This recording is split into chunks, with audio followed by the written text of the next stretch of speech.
Sur une échelle de 1 à 10, à combien chiffres-tu ton optimisme?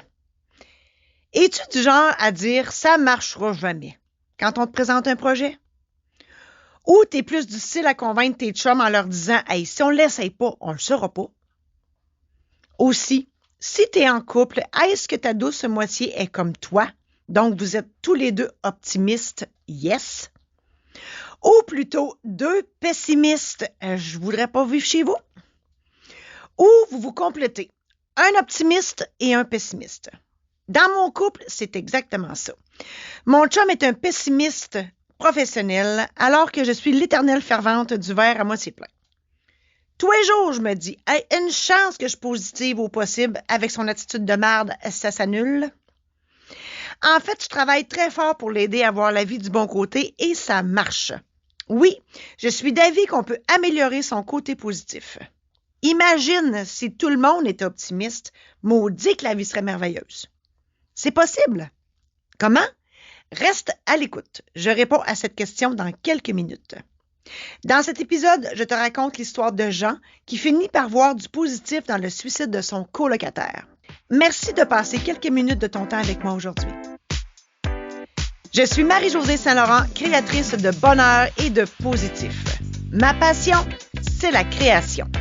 Que ce soit dans l'écriture, l'édition, la célébration de mariage ou de funérailles, les conférences, l'organisation d'événements et les podcasts, mon objectif, rendre ta vie meilleure. Je suis là pour t'aider à voir plus clair. Je te donne plein d'outils et de conseils pour faire les meilleurs choix. Je t'évite de tourner en rond. Je t'aide à te déculpabiliser de tes choix. En assistant à mon podcast, je te fais sauver du temps. Je te partage ma vérité. Bienvenue dans mon podcast pour plus de positif et de bonheur dans ta vie. Jadis, naguère, autrefois, bref, il y a très longtemps, j'étais dans un bar au 5 à 7 après ma journée de travail. À cette époque, oui, j'étais jeune et célibataire et j'étais tout le temps au bar. Non pas que je buvais de l'alcool, de l'eau minérale. Bref, au comptoir, à côté de moi, il y a un homme d'une vingtaine d'années que je connais pas, puis qui s'assied à côté de moi. Et là, je vois bien qu'il a les yeux tout rouges, il a l'air fatigué, il est triste, il a l'air à bout, il a l'air vraiment dévasté. Il y a visiblement quelque chose qui va pas dans sa vie. Puis moi, je suis curieuse, fait que je lui demande. Je dis, hey, pourquoi t'es triste de même, toi?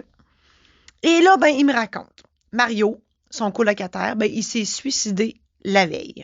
Il me raconte qu'ils ont joué toute la soirée à un jeu vidéo, je me rappelle plus lequel, qui ont eu du plaisir et qu'à la fin de la soirée, vers minuit, ils sont allés chacun dans leur chambre pour aller dormir. Et donc, au matin, Jean, il s'aperçoit que son chum, il se lève pas, fait qu'il va voir, puis il cogne, puis ça répond pas. Puis il finit par ouvrir la porte de sa chambre, puis il constate que Mario, il est inanimé. Fait qu'il appelle le 911, les ambulanciers arrivent, ils essayent de le réanimer, mais en vain.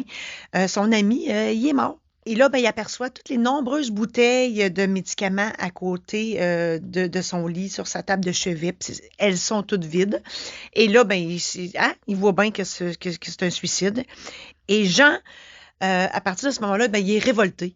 Parce qu'il n'a jamais vu venir ça. Il n'a jamais perçu un iota la détresse de son ami, tu sais, comme ben d'autres mondes là, qui vivent ça, un suicide, il s'est posé plein de questions, là. Comment ça se fait que c'est enlevé à la vie? Puis, mon Dieu, qu'est-ce qui s'est passé? Et là, en plus d'être dévasté du suicide de son chum, il est frustré, puis il est fâché. Parce qu'il se dit, mais voyons donc, comment ça qu'il s'est tué, lui? Puis pourquoi qu'il m'a fait ce coup-là? Ça a été organisé pour que ce soit moi qui le trouve. Tu sais, tout ça, ça l'habitait, là.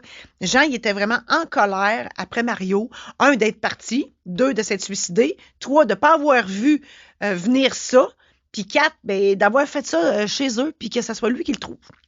Fait qu'il me raconte tout ça, puis moi, je vois bien, Caroline, que c'est effectivement, il a raison. Il a raison d'être fâché, puis d'être triste, puis tout, mais moi, j'ai tendance à trouver un côté positif à toute situation, même quand c'est un suicide. Et là, je dis à Jean, tu sais, Jean, Mario, là, il t'a fait le plus beau cadeau qu'il pouvait te faire à quelqu'un dans les circonstances. Hey, l'autre, il me regarde comme si j'étais un extraterrestre, hein, en voulant dire, mon Dieu, mais de quoi tu parles? Il y a des éclairs dans les yeux, en voulant dire, hey, tu te moques de moi, toi, là. Et moi, de lui dire, il t'a donné les dernières heures de sa vie. Il aurait pu choisir de passer ces dernières heures-là à vivre sa terre avec sa famille, avec d'autres personnes que toi. Moi, je pense que ça, c'est un vrai cadeau. Il aurait pu choisir de passer cette soirée-là avec quelqu'un d'autre. Non, il t'a choisi toi. Il me semble que c'est un beau cadeau, ça. Puis en plus, il savait, il l'avait prémédité. Il savait que c'était les dernières heures de sa vie. Puis il t'a choisi toi pour vivre ces derniers moments sur la terre. Moi, je pense que c'est un beau cadeau. Et là, Jean, écoute, il me regarde puis il fait « Oui, mon Dieu, j'avais pas vu ça comme ça. Wow, t'as bien raison. T'as vraiment raison. » Puis là, il s'est mis à voir ça plus positif. Oui, il y avait de la peine, mais il a comme vu le côté positif du cadeau que son chum il avait fait, puis il m'a remercié, puis Colin, il allait mieux. Il allait mieux. Fait que bref, c'est ça. Jean, il était plus serein, plus léger, avec une certaine paix à l'intérieur de lui. Sa colère, sa frustration était disparue. Je vous ai raconté cette histoire-là parce que oui, il y a un moyen de voir du positif dans tout, comme dans l'histoire que je vous ai racontée. Il suffit juste de le voir, de le trouver. C'est sûr, dans la vie, là, il y a des irritants partout. Il faut juste se gérer. Pas compliqué.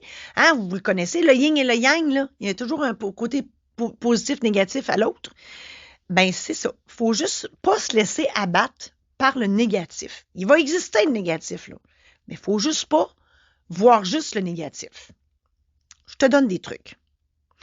Côtoie les bonnes personnes. Fréquente des gens qui te tirent vers le haut. Éloigne-toi des personnes toxiques, même si c'est du monde de ta famille. Hein? C'est pas parce qu'ils ont le même sang que toi qu'ils ont du bon sang. On a des noms, on a des images. Éloigne-toi de ce monde-là. Deuxième truc, écoute plus les nouvelles. Hey, moi, depuis que j'écoute plus les nouvelles, là, depuis la pandémie, là, ça fait 3 ans, là, mon Dieu que je suis bien. Écoute, tu vas le savoir bien assez vite si la Terre a explosé. Troisième truc, arrange-toi donc pour être dans bonne vie.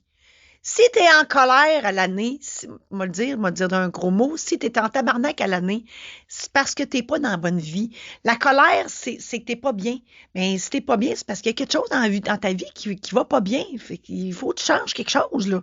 C'est une émotion qui t'indique qu'il y a de quoi qui ne va pas. Fais quelque chose. Change quelque chose. Quatrième truc, si ta vie amoureuse, elle ne coule pas, hein? Si ça ne va pas, vous êtes toujours en train de vous pogner, va-t'en.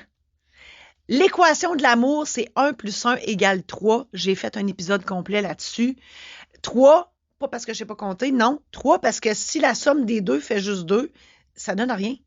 Ça ne change rien si vous êtes 2. Il faut que ça donne 3.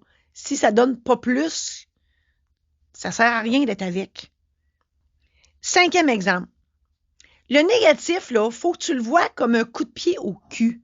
Faut que tu vois ça comme un défi et non comme un problème. Hein? Quand tu te fais dire t'es pas game, là, ben, en tout cas, moi, quand on me dit t'es pas game, je suis déjà partie, là. Je suis déjà en train d'essayer de quoi? Ben, c'est ça. Faut que tu vois ça d'une façon différente. Il y a une raison à tout. Il suffit de la trouver. Dis-toi bien que l'univers conspire avec nous et non contre nous. Donc, il n'y a rien qui arrive pour rien dans la vie, puis c'est tout positif. Il faut juste que tu le vois. Je te donne des exemples. Moi, dans mon ancienne vie de notaire, là, mon titre maître, je n'étais pas capable de gérer ça. Je n'étais pas capable de l'entendre. Les oreilles me frisaient, moi, quand j'entendais le mot maître. J'étais encore moins capable de le dire. Puis, curieusement, depuis que j'ai changé, depuis que je suis plus notaire, que je suis redevenue artiste et que je suis maître de cérémonie, tiens donc, le mot maître, aucun problème à prononcer ce mot-là quand il est suivi de maître de cérémonie, maître de funérailles, maître de mariage. Voilà. Deuxième exemple. Encore dans mon ancienne vie. Les notaires, il faut s'habiller en petit costume, hein, petit costume chic. Ben, je portais des bas nylons, moi. C'est toujours avalé, ça fait des échelles, c'était un estifi de bordel à gérer. J'ai réglé ça, j'en mettais plus. Voilà. Problème, solution positive, c'est merveilleux. Troisième exemple. Si tu dois subir une chirurgie, une personne négative, elle va dire « Ah, aïe, aïe, oh mon Dieu, oh non, non, non », elle va se victimiser. Alors qu'une personne positive va dire « Hey, c'est l'occasion de me reposer, puis de réfléchir à des nouveaux projets, puis peut-être changer de vie. » Voilà. Même chose pour un accident de voiture. Une personne négative va dire « Calisse, pas un moyen de réparer ça, moi. » La personne positive, elle va dire « Yeah, je vais changer de char, enfin. » Si tu as une maladie, la personne négative, elle va dire « Calisse. » La positive, elle va dire « Hey, je pourrais être mort. » Mais non, c'est juste une maladie, ça se guérit. Encore là, puis une maladie, puis j'ai dit ça dans d'autres épisodes, une maladie, c'est un signe. Hein? C'est un signe qu'il faut que tu changes quelque chose. Un 6e exemple, ta femme t'annonce qu'elle est enceinte du 4e. Le pessimiste, il va dire « Calisse, il faut encore changer de char, je suis pas millionnaire. » L'optimiste, lui, il va dire « Hey, je suis encore fertile. » Puis ça pourrait être pire, ça pourrait être des jumeaux. 7e exemple, tu as perdu ta job.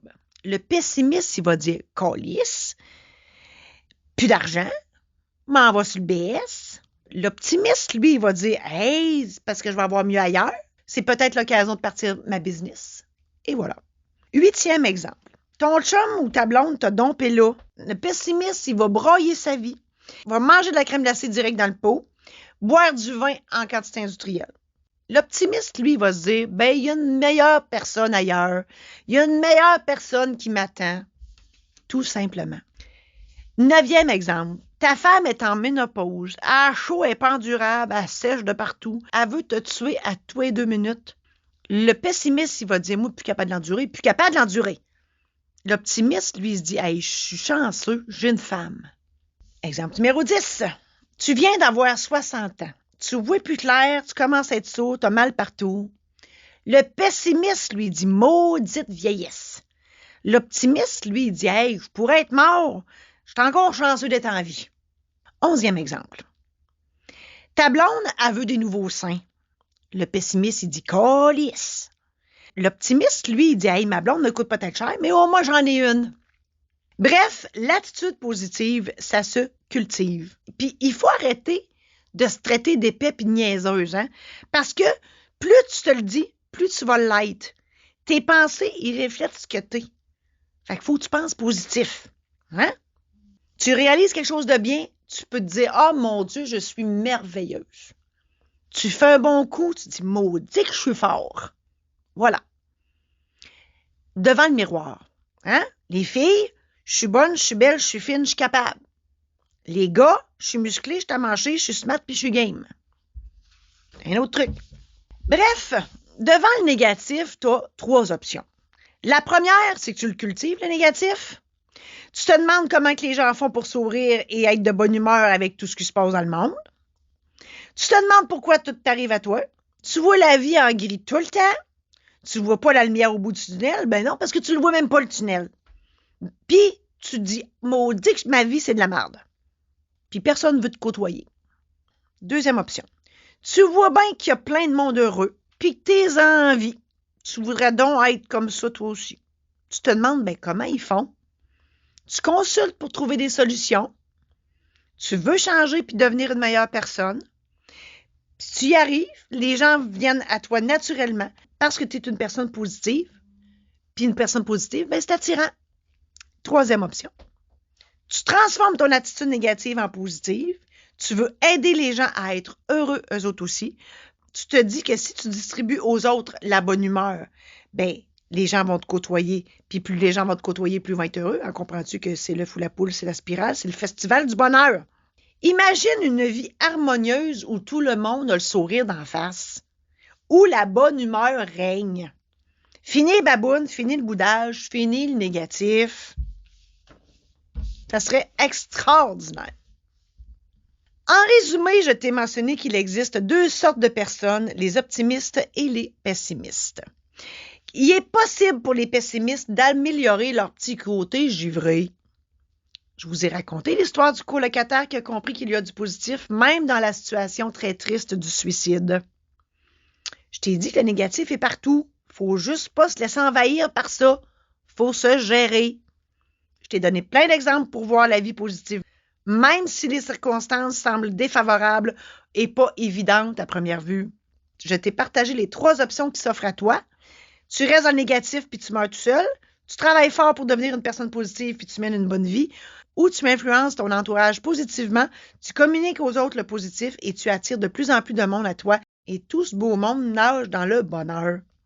Si tout le monde était heureux, maudit que la vie serait merveilleuse. J'espère sincèrement que tout ça t'a aidé. Et je te souhaite bonne chance dans ton évolution vers le positif et le bonheur. Pour te faire rire ou égayer la vie de ton entourage, procure-toi mes cartes sourires en version numérique au marijosésaint-laurent.com/boutique.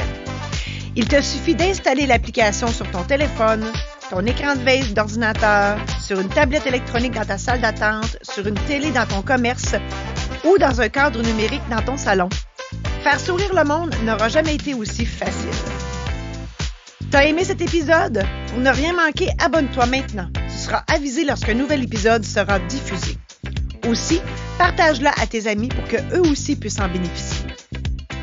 J'espère sincèrement que tout ça t'a aidé. On reprend ça la semaine prochaine où je te parle de confiance avec l'histoire de M. Vermette qui change son testament signé la veille.